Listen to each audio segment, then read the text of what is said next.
Os ministros do Supremo Tribunal Federal começaram a analisar hoje a ação que questiona a flexibilização das regras de licitação da Petrobras. A discussão foi em sessão extraordinária do plenário. E quem acompanhou a sessão e traz agora ao vivo as informações para a gente é o repórter Gabriel Ciafrei. Olá, Gabriel, muito boa tarde para você.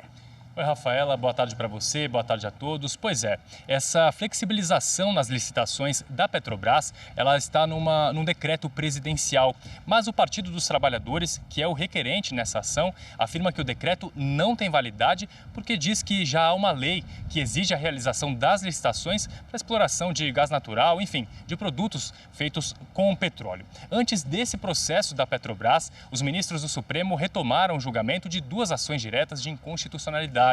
Elas questionam a criação dos grupos de atuação especial no combate ao crime organizado, o GAECO, em dois estados, Mato Grosso e também Tocantins. Na semana passada foi lido o relatório dessas duas ações e também foram feitas as sustentações orais. Hoje o relator dos dois processos, o ministro Alexandre de Moraes, fez a leitura do voto. Vamos acompanhar os detalhes desses dois julgamentos agora na reportagem. Os processos chegaram ao Supremo Tribunal Federal porque o Partido Social Liberal alega, entre outros aspectos, violação da competência da União na criação dos grupos de atuação especial no combate ao crime organizado por meio de lei estadual. Citou ainda a existência de poder hierárquico do Ministério Público sobre as polícias civil e militar, que não está previsto na Constituição. Hoje, o ministro Alexandre de Moraes leu o voto e negou o recurso apresentado pelo PSL. Segundo o relator dos processos, a criação e atuação do GAECO são importantes para combater o crime organizado e não altera a atividade policial.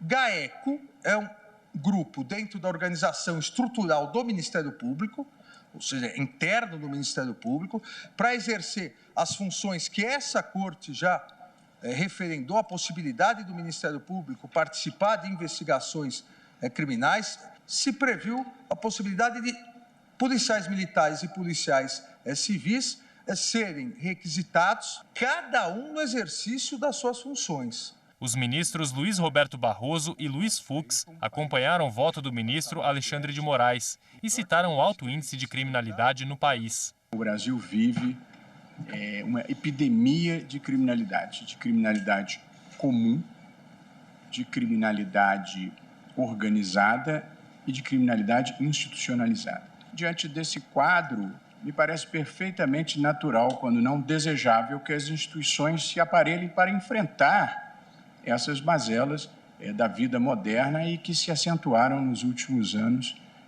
no Brasil. Já foi a época que se apurava a infração criminal com aqueles métodos tradicionais e retrógrados. Hoje nós temos essas grandes organizações criminosas que elas exigem novas estratégias. O ministro Ricardo Lewandowski pediu vista dos processos. O plenário do STF também iniciou o julgamento de um referendo em medida cautelar em ação direta de inconstitucionalidade. A ação foi encaminhada pelo Partido dos Trabalhadores, questionando o decreto presidencial que permitiu a cessão de direitos de exploração e produção de gás natural, petróleo e outros combustíveis sem a necessidade de licitação.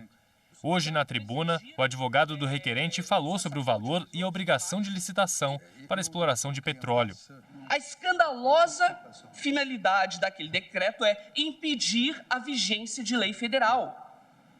O pretexto apresentado pelo então presidente Michel Temer foi de que estaria regulamentando a cessão de concessões petroleiras. Mas concessões de petróleo são bens valiosíssimos, cuja transferência envolve bilhões ou dezenas de bilhões de dólares. Não se faz a cessão sem que a Petrobras tenha conseguido o objeto do contrato, conquistado o objeto do contrato por prévia licitação. E esses dispositivos legais, eles se amodam de forma mais estrita ao artigo 173 da Constituição, que prevê que as empresas estatais, sociedades de economia mista, que exerçam uma atividade econômica, elas devem se alinhar ao mercado concorrencial, às mesmas regras, às mesmas perspectivas das empresas privadas.